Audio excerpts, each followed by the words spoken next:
2017 से पहले प्रमुख त्योहारों पर कर्फ्यू लग जाता था। अब शानदार कांवड़ यात्रा निकलती है। हापुड़ निकाय चुनाव को लेकर मुख्यमंत्री योगी आदित्यनाथ ने आज एक जनसभा हापुड़ के एसएसवी इंटर कॉलेज में की। जनसभा के दौरान मुख्यमंत्री योगी आदित्यनाथ ने जनपद के सभी बीजेपी प्रत्याशियों को जिताने की अपील की।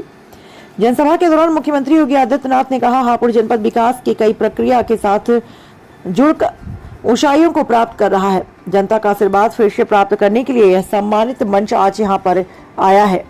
आपने बदलते हुए भारत को देखा। 9 वर्ष में मोदी जी के नेतृत्व में भारत की पूरी तस्वीर बदल गई। यह नया भारत है जिसके बारे में दुनिया की धारणा भी बदली है। साथ ही साथ आपको बता दें कि आज भारत का नागरिक दुनिया के किसी भी हिस्से में जाता है तो सम्मान की निगाहों से देखा जाता है।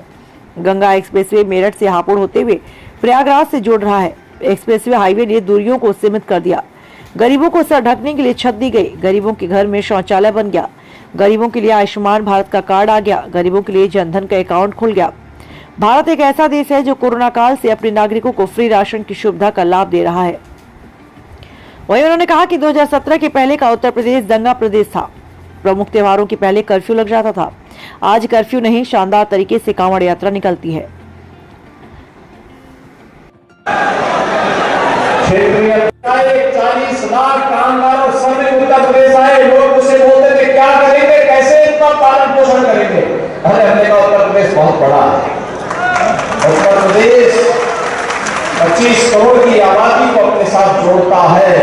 40 लाख लोग तो हमारे अपने हैं। ये आ रहे हैं तो इनका स्वागत है। इनका उपयोग हम उत्तर प्रदेश करना चाहेंगे। और मैंने उस समय एमएसएमई यूनिट से कहा था, मैंने कहा एक दो लोगों को अपने यहाँ जोड़ लीजिए। इनका भी काम चलेगा, आपका भी काम चलेगा। और भाइयों बहनों 96 लाख एमएसएमई यूनिट है और कल 40 ही लाख लोग आए थे। 40 लाख लोगों को सबने अपने अपने यहाँ कर दिया, पता ही नहीं लगा। उत्तर प्रदेश ने कोरोना के खिलाफ लड़ाई को मजबूती के साथ चला, मजबूती के साथ जीती। अभी चुनाव आ रहे थे, नगर निकाय चुनाव, कल पहले चरण का चुनाव संपन्न हो गया। लोग मुझसे कहते थे कि चुनाव आ रहा है, कोरोना फिर आ जाएगा। मैंने कहा कोरोना यहाँ कुछ नहीं निकाल पाएगा। कोरोना हमने कैद कर दिया। और भाइयों बहनों, जब सरकार की सकारात्मक सोच होती है, केंद्र और राज्य सरकार एक ही दिशा में एक स्पीड से आगे बढ़ती है, तो फिर विकास आने में कोई देर नहीं लगती। लोगों के जीवन में सुख और शुभ ही दिखाई देगा। और सुख को आगे बढ़ाने के लिए, मंगल ही मंगल को आगे बढ़ाने के लिए ही मैं एक बार फिर से आया हूं। डबल इंजन सरकार पैसा लाएगी, लेकिन उसको जमीन धरातल पर उतारने की आवश्यकता है। उस प्रकार का बोर्ड चाहिए नगर निकाय में। आप सोचिए, की आबादी नहीं और तमाम देशों की आबादी नहीं, उतने लोग हमारे केवल नगर निकायों में निवास करते हैं। 4 करोड़ 32 लाख केवल मतदाता है। 6 करोड़ की आबादी, हमारी 6 करोड़ से अधिक की आबादी नगर निकायों में निवास करती है। नगर निकाय चुनाव में 4 करोड़ 32 लाख मतदाता है। आखिर इनकी आवश्यकताएं होंगी। 17 के पहले क्या था, हमारे नगर कूड़े के ढेर होते थे। मैं तो धन्यवाद दूंगा जनरल साहब को, उनके विधायकों को और वहां के भारतीय जनता पार्टी के बोर्ड को, जिन्होंने गाजियाबाद को देश के सुंदरतम नगरों में स्थापित कर दिया। क्या स्थिति थी, गाजियाबाद आने में लोग डरते थे। गंदगी और माफिया का भय, यहां की पहचान हो जाती थी, पश्चिमी उत्तर प्रदेश की पहचान हो जाती थी। लेकिन आज हमारे नगर कूड़े के ढेर नहीं, स्मार्ट सिटी बन रहे हैं। स्मार्ट सिटी 17 के पहले सौदों का आतंक हुआ करता था, आज सौदों का आतंक नहीं, हमारे शहर सेफ सिटी बन रहे हैं। 17 के पहले तमंचावादी नौजवानों के हाथों में भी तमंचा पकड़वाते थे। हमने नौजवानों के हाथों में तमंचा नहीं, टैबलेट पकड़वाने का काम किया है। उसके टैलेंट को टेक्नोलॉजी और ट्रेनिंग के साथ जोड़ने का कार्य किया है। और भाइयों बहनों, 2 करोड़ हमने ये डबल इंजन की सरकार उत्तर प्रदेश के अंदर कर रही है। भाइयों बहनों, उत्तर प्रदेश आज एक आगे बढ़ा है। 17 के पहले हमारा व्यापारी रंगदारी देता था माफियाओं और अपराधियों को, आज रंगदारी नहीं देता। आज तो हमारा व्यापारी 10 लाख रुपए की उसको सुरक्षा कवर हम लोगों ने बीमा कवर उत्तर प्रदेश व्यापारी कल्याण बोर्ड के माध्यम से दिया है और पीएम स्वनिधि योजना पटरी व्यवसायियों के आर्थिक स्वावलंबन का आधार बन रही है। 17 के पहले व्यापारी और सभी नागरिक सिर झुका करके चलता था, कैसे इज्जत बचे, कैसे जान बचे।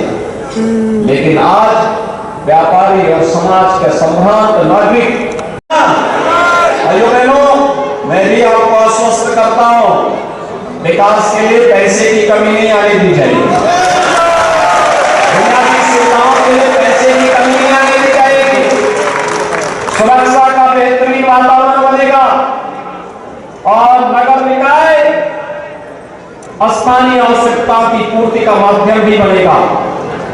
हर घर नल की योजना हो या डोर टू डोर कूड़ा कलेक्शन का कार्य, नगर स्वच्छ, सुंदर और सुरक्षित बनेंगे। उत्तर प्रदेश फिर से देश के अंदर नगर निकायों में एक नया स्थान बनाएगा। इस विश्वास के साथ इन चारों प्रत्याशियों को इनके पूरे बोर्ड के साथ विजयी बनाने की अपील आप सबसे करते हुए आप सब इनके समर्थन में मेरे साथ बोलेंगे, भारत माता की, भारत माता की, भारत माता की।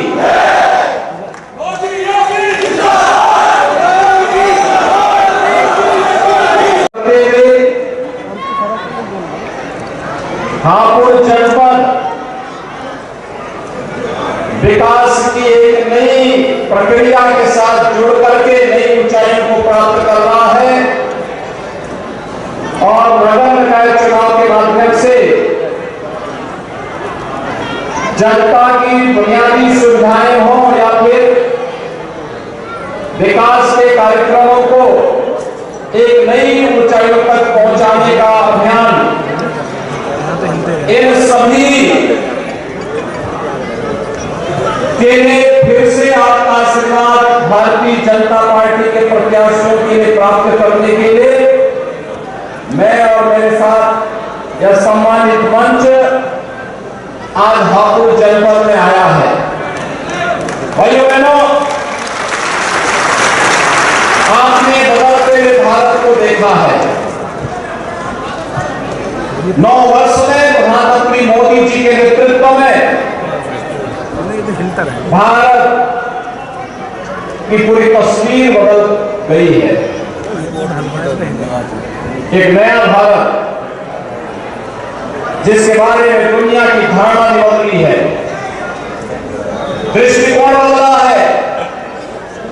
आज भारत का नागरिक दुनिया के अंदर जहां कहीं जाता है सम्मान की निगाहों से देखा जाता है। आज हमारा देश सुरक्षित है, बाह्य दृष्टि से भी और आंतरिक दृष्टि से भी।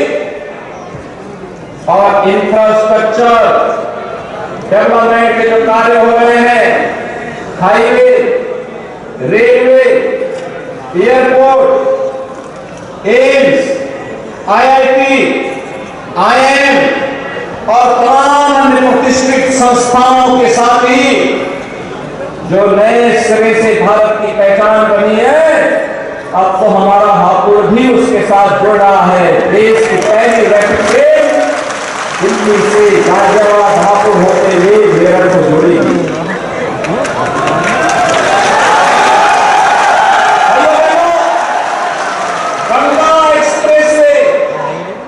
गंगा एक्सप्रेसवे मेरठ को हापुड़ होते हुए प्रयागराज से जोड़ेगी।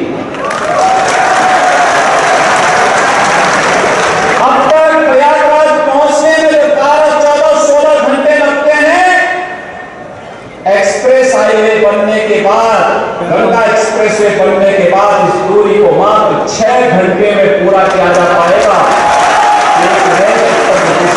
एक्सप्रेस हाईवे दिल्ली से मेरठ की दूरी को उसने सीमित कर दिया, मात्र 45 मिनट की दूरी तय की जा सकती है। और इसीलिए एक तरफ इंफ्रास्ट्रक्चर डेवलपमेंट के हो रहे बड़े बड़े कार्य, और दूसरी तरफ आपने देखा होगा पिछले 9 वर्ष में करोड़ों गरीबों को सिर ढकने के लिए छत दे दी गई, करोड़ों गरीबों के घर में शौचालय बन गया, करोड़ों गरीबों के लिए आयुष्मान भारत का कार्ड आ गया, करोड़ों गरीबों के लिए जनधन के अकाउंट खुल गए। और भाइयों बहनों, कोरोना कालखंड में आपने देखा होगा भारत अकेला देश है जो अपने नागरिकों को फ्री में राशन की सुविधा का लाभ दे रहा है। पिछले 3 वर्ष से की सुविधा भारत के नागरिकों को मिल रही है।